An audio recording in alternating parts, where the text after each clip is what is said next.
اور جب ذکر کیا جاتا ہے اکیلے اللہ کا ان لوگوں کے سامنے جن کو آخرت پہ کوئی ایمان نہیں ہے، ان کے دل کڑنے لگتے ہیں، دل بیٹھنا شروع ہو جاتے ہیں، دل گھٹنا شروع ہو جاتے ہیں۔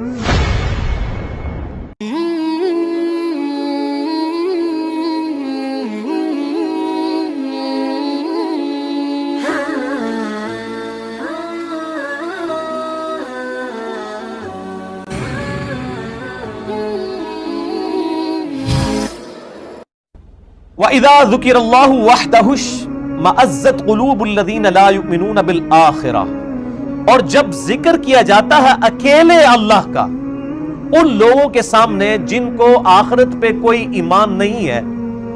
ان کے دل کڑنے لگتے ہیں، دل بیٹھنا شروع ہو جاتے ہیں، دل گھٹنا شروع ہو جاتے ہیں۔ وَإِذَا ذُكِرَ الَّذِينَ مِن دُونِهِ، اور جب اللہ کے علاوہ اور ہستیوں کا ذکر ان کے سامنے کیا جاتا ہے،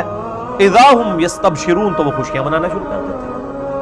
یعنی جب اکیلے اللہ سے ہونے کا یقین لوگوں کے دلوں میں ڈالا جاتا ہے تو ان کے دل گھٹنا شروع ہو جاتا ہے۔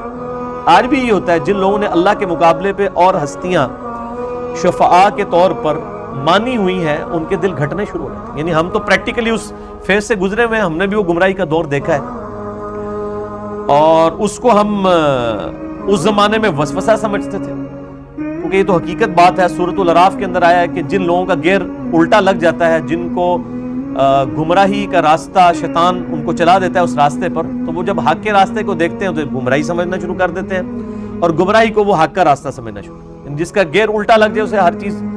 الٹی نظر آتی ہے۔ یعنی دنیا میں بھی اگر گیئر الٹا لگ جائے تو آپ جتنا ایکسیلیٹر پہ پاؤں رکھیں گے گاڑی آگے نہیں جائے گی، پیچھے ہی جائے گی۔ یہاں پر بھی آ رہا ہے جب اکیلے اللہ کا ذکر کیا جاتا ہے تو دل بیٹھنا شروع ہو جاتا ہے، اور جب اور ہستیوں کو شامل کیا جاتا ہے تو خوش ہو جاتے ہیں۔ آپ یہاں پہ بھی یہ سب کانٹیننٹ انڈیا، پاکستان، بنگلہ دیش میں آپ یہ کلچر دیکھ لیں کہ وہ ہمیشہ بزرگوں کا ذکر اور اپنے بنائے ہوئے نام نہاد اولیاء کا ذکر، ان کے اندر خوشی محسوس کرتے ہیں۔ اور آپ دیکھ لیں کہ یعنی ربیع الاول کا مہینہ آئے گا تو میلاد منایا جائے گا، اگر ربیع الثانی کا مہینہ آئے گا تو شیخ عبد القادر جیلانی کی یاد منائی جائے گی، محرم کا مہینہ آئے گا سیدنا حسین علیہ السلام کی یاد منائی جائے گی۔ تو اللہ کی یاد کا مہینہ تو آنا ہی کوئی نہیں ہے۔ ایک رمضان کا مہینہ آنا تھا، اس کو بھی وہ کہتے ہیں یہ تو امت کا مہینہ ہے، تو وہ بھی ختم کر دیا۔ اللہ کا نہ کوئی عرس ہونا ہے نہ کوئی میلاد ہونا ہے، اس لیے اللہ کا تو ذکر ہونا ہی نہیں ہے۔ جب اللہ کا ذکر ہونا ہے تو دل گھٹنا شروع ہو جانا ہے۔ وہ ہمارے ایک دوست تھے سیالکوٹ کے اندر، تو وہ نئے نئے کتاب و سنت کے منہج پر آئے، تو وہ ایک بریلوی مکتبہ فکر کی مسجد کے اندر امامت کروایا کرتے تھے، لیکن وہ ظاہر ہے کہ اپنی عقیدہ توحید کے اعتبار سے جو اصلاح ہو چکی تھی، اس حوالے سے وہ طریقے سے یعنی پبلک تک بات پہنچاتے تھے۔ نماز وہ یعنی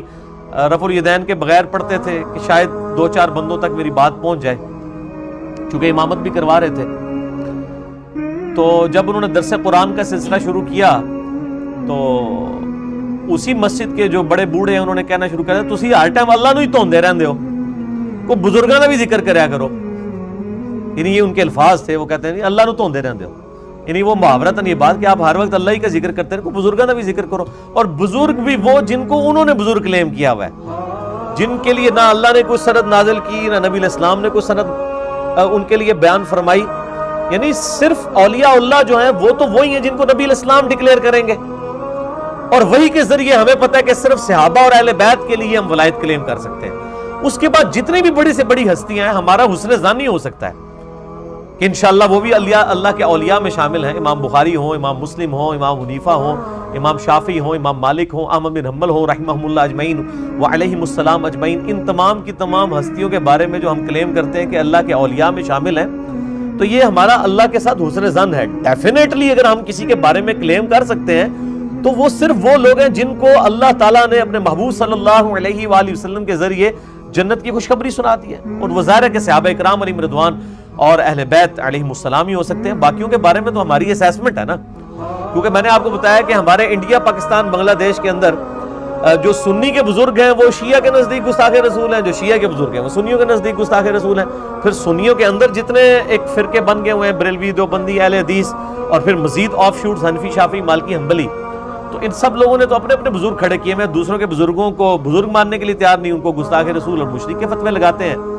اور اپنے بزرگوں کو بڑھا چڑھا کر بیان کرتے ہیں۔ تو بزرگی پہ تو یہ خود بھی متفق نہیں ہے، تو اللہ فرماتا ہے جب ان کی بزرگ ہستیوں کا ذکر کیا جاتا ہے تو یہ پھر